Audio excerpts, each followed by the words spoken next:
ಇದು ಗಾಯತ್ರಿ ಪುರಶ್ಚರಣ ಹೋಮ ಹಾಗೂ ಗಾಯತ್ರಿ ಹೋಮ ಮತ್ತು ಗಣಹೋಮ. ಈ ವಿಶ್ವ ಶಾಂತಿ ಹೋಮನೂ ಇದೆ. ಇದಕ್ಕೋಸ್ಕರ ಇಲ್ಲಿ ಒಂದು ಗರ್ಭಗುಡಿ, ಟೆಂಪರರಿ ಗರ್ಭಗುಡಿ ಆಗ್ತಾಯಿದೆ. ಹಾಗೆ ಏಪ್ರಿಲ್ 15ನೇ ತಾರೀಕು 2026ರಲ್ಲಿ ಇಲ್ಲಿ ಗಣಹೋಮ, ಗಾಯತ್ರಿ ಪುರಶ್ಚರಣ ಹೋಮ ಹಾಗೆ ವಿಶ್ವ ಶಾಂತಿ ಹೋಮ. ಇದರ ಮುಖ್ಯ ಉದ್ದೇಶ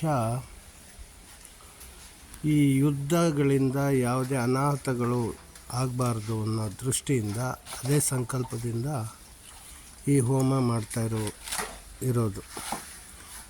ಈ ಸ್ಥಳ ಬಂದ್ಬಿಟ್ಟು Gayatri Tapobhumi, Mathadabettu, Koteshwara, Kundapura taluk, Udupi district. Contact number 7795971336.